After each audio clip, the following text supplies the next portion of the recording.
আমলের কারণে জান্নাত পাবো না, বরং জান্নাত পাবো আল্লাহর রহমতের কারণে। আল্লাহু আকবার।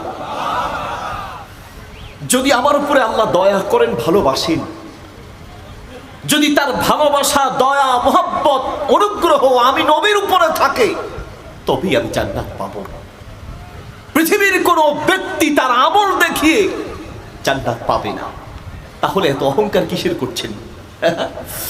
মাঝে মাঝে হজ করে আসার পরে হাজী সাহেবের বাম্পার কাকে বলে? ওরে বাপরে বাপ, কথায় কথায় ওনার নামের আগের হাজী সাহেব, উনি যে হজ করেছেন, উনি যে বাইতুল্লাহ গিয়েছেন, উনি যে বছর বছর উমরা করেন, মানে একটা বাম্পার আমাদের ভিতরে আস। একটু ইতিকাফ করতে পারলে কি অহংকার আর বাহাদুরি, একটু কোন একটা দান খয়রাত সদকা, মানে কোন একটা আমল করলি কেন যেন আমাদের কলিজার ভিতরে একটা অহংকার চেপে বসে। আল্লাহর নবী বলেন, শোনো, তুমি আমল করেছো সত্য, কিন্তু এই আমল দিয়ে আল্লাহর সন্তুষ্টি অর্জন করতে পেরেছো কতটুকু, এটা হলো আগে দেখার বিষয়, ঠিক কিনা? কতটুকু আল্লাহকে খুশি করতে পেরেছি। নবী সাল্লাল্লাহু আলাইহি ওয়াসাল্লাম বলেন, আল্লাহর ভালোবাসা ছাড়া পৃথিবীর কেউ জান্নাত পাবে না। তো সেই আল্লাহর ভালোবাসা পাওয়ার জন্য কতটুকু চেষ্টা আপনার জীবনে ছিল, কতটুকু চেষ্টা আপনার জীবনে আছে? কিয়ামতের মাঠে আল্লাহ সুবহানাহু ওয়া তাআলা প্রত্যেকটা বান্দা বান্দীকে কাছে ডাকবেন, কাছে ডেকে তাকে আররাফাহু নিয়ামাহু, বিভিন্ন নিয়ামতের কথা স্মরণ করিয়ে দিবেন। সর্বশেষ প্রশ্ন করবেন, মাজা আমিলতা ফিয়া, বান্দা বলো, আমি যে তোমাকে এত নিয়ামত দিয়েছি, বলো আমি আল্লাহর জন্য কি করেছো? আমার জন্য কি করেছো? তুমি তোমার ছেলের জন্য করেছো, তুমি তোমার মেয়ের জন্য করেছো, তুমি তোমার বিবির জন্য করেছো, তুমি তোমার স্বামীর জন্য করেছো, তুমি তোমার জীবনটাকে সন্তানের জন্য শেষ করেছো। বলো, যেই আল্লাহ দিয়েছেন সন্তান, সেই আল্লাহর জন্য কি করেছো? বলেন। জবাব আপনি কি দিবেন আর আমি কি দিব? সেই দিন বলার মতো শব্দ আপনার কি থাকবে আর আমার কি থাকবে? এই এক প্রশ্নের কাছেই তো পৃথিবীর মানুষ ধরা পড়ে যাবে যে আল্লাহর জন্য কি করেছে।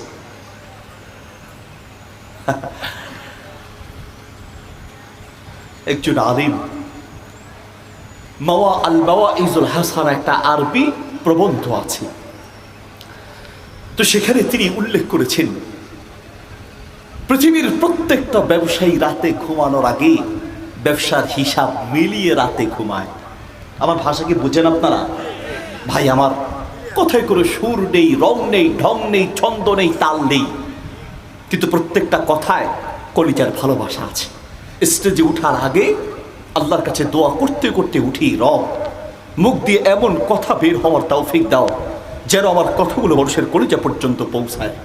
আমি আপনার কানের মজা দেওয়ার জন্য কথা বলছি না, বলছি কথাগুলো হৃদয় দিয়ে শুনতে হবে। সে আলেম লিখলেন, পৃথিবীর প্রত্যেকটা ব্যবসায়ী রাতে ঘুমানোর আগে দিনের হিসাবটা মিলিয়ে রাতে ঘুমায়, যে আজ সারাদিন কত টাকা ক্রয় হলো, কত টাকা বিক্রয় হলো, কত টাকা লাভ হলো। আমি আলহামদুলিল্লাহ একজন ব্যবসায়ী, আমারও কাপড়ের 3টা প্রতিষ্ঠান আছে।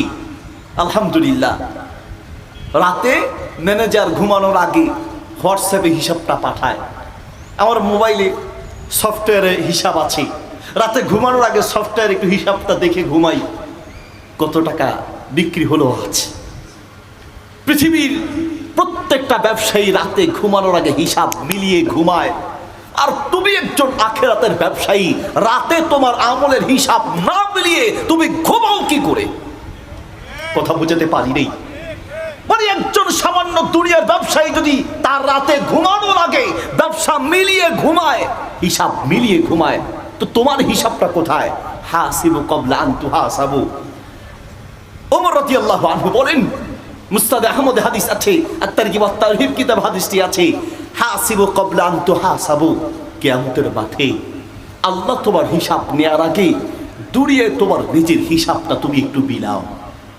রাতে ঘুমানোর আগে যদি আমরা হিসাবটা মিলাতাম যে আজ সারা দিন আমি আবার আল্লাহর জন্য কি করেছি, কতটুকু কাজ আমি আবার আল্লাহর জন্য করেছি, হেলেন কিলার একজন অমুসলিম। উইকিপিডিয়াতে তার ইতিহাস আছে, আপনি লিখে সার্চ দিলে পাবেন, গুগলে তার ইতিহাস আছে। হেলেন কিলার লোকটা কেমন ছিল? মানুষটা এমন ছিল, তার কানেও শুনতো না, চোখেও দেখতো না, কথাও বলতে পারতো না। কানেও শুনতো না, চোখেও দেখতো না, কথাও বলতে পারতো না। শুধুমাত্র আকার ইঙ্গিতে সফটওয়্যারের মাধ্যমে সে পড়ালেখা করেছে এবং প্রতিবন্ধীদের শিক্ষার উপরে সে একটা গবেষণাধর্মী প্রবন্ধ লিখেছে। আমি প্রতিবন্ধীদের একটা মাদ্রাসা করেছি। মাঝে মাঝে এক এক প্রতিবন্ধীর দিকে তাকাই আর নিজের মনকে প্রশ্ন করি যে আমাদেরকে আল্লাহ কত ভালো রেখেছেন। আবার মাদ্রাসায় একজন অন্ধ শিক্ষক নিয়োগ দিয়েছি, অন্ধদেরকে পড়ানোর জন্য অন্ধ শিক্ষক নিয়োগ দিয়েছি। মাঝে মাঝে তার চেহারার দিকে তাকায়া নিজেকে প্রশ্ন করি যে এই লোকটা চাইলেও তার মায়ের দিকে তাকানোর তৌফিক নাই। কলিজার টুকরা বাবাকে সারা জীবনে একটা বার দেখতে পারে নাই। কলিজার টুকরা সন্তানের দিকে একটা বার তাকাতে পারে নাই। আর আমাদেরকে যে আল্লাহ এত দামি সম্পদ, চোখ দিয়েছেন, দৃষ্টি দিয়েছেন, শ্রবণ শক্তি দিয়েছেন, জীবনে একটা সেজদা আল্লাহর সামনে শুকরিয়া স্বরূপ দেই যায়, ঠিক কিনা? এজন্যই আমি বলি মাঝে মাঝে, আল্লাহ বলেন ইন্নাল ইনসানা লিরাব্বিহি লাকানুদ, মানুষের চেয়ে নাফরমান কোন জাতি দুনিয়াতে নাই। মানুষের চেয়ে নিমক হারাম কোন জাতি পৃথিবীতে নাই। মানুষের চেয়ে বেঈমান, মানুষের চেয়ে নিমক হারাম, মানুষের চেয়ে অকৃতজ্ঞ কোন জাতি পৃথিবীতে নাই। আপনার মাথায় সারাক্ষণ চিন্তা থাকে, ইস অমুকের বিল্ডিং আছে, আমার বিল্ডিং নাই।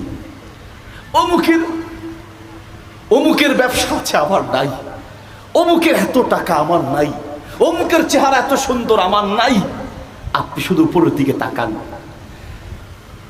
আল্লাহর ভালোবাসা আপনার কলিজায় তখন আসবে যখন আপনার প্রতি আল্লাহর কি পরিমাণ দয়া আছে সেগুলো আপনি লক্ষ্য করবেন। হেলেন কিলারকে প্রশ্ন করা হয়েছে, আপনাকে তো চোখও দেওয়া হয় নাই, সে কিন্তু মুসলমান নয়, একজন অমুসলিম।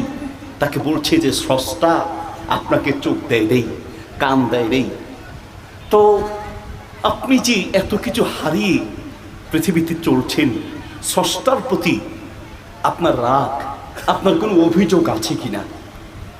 একজন অমুসলিম সে বলছে, আমাকে কি কি দেয় নাই এই কথা চিন্তা করার সময়ও তো আমার নাই, কারণ যা দিয়েছে সেটার কৃতজ্ঞতাও তো আদায় করতে পারবো না। আল্লাহু আকবার।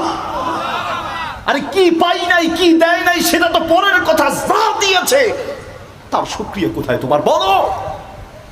আবার তো মনে আছি, আমার এক পরিচিত লোক কুয়েতে 60 বছর ছিল, 60টা বছর, 60 বছর কুয়েত থেকে বাংলাদেশে আসলো। আসার পরে অসুস্থ, কিডনির ব্যথা। ডাক্তার বলল আপনার কিডনি চেঞ্জ করতে হবে, কিন্তু কিডনি চেঞ্জ করতে তো অনেক টাকার ব্যাপার। ডাক্তারকে ডাক দিয়ে সেই রোগী বলছে, ডাক্তার সাহেব আমি 60 বছর কুয়েতে যা ইনকাম করেছি, আমার বাড়ি আছে, গাড়ি আছে, ব্যাংকে টাকা রাখা আছে, আমি ব্যথার যন্ত্রণায় ঝটপট করে কাঁদি। আমার গাড়ি লাগবে না, বাড়ি লাগবে না, আমি সুস্থ হয়ে প্রয়োজনে ভিক্ষা করে খাবো, আমার সব বিক্রি করেন, কিডনির ব্যবস্থা করেন, আমার সম্পদ লাগবে না, সুস্থতা লাগবে। একটা মাত্র অঙ্গের জন্য সারা জীবনের ইনকাম দিতে রাজি আছি। এবার বলো তুমি, তোমার উপরে আল্লাহর কত দয়া আছে, বলো। নিজের বিবেকের কাছে প্রশ্ন করো, কি করে তুমি আল্লাহর অবাধ্য হও?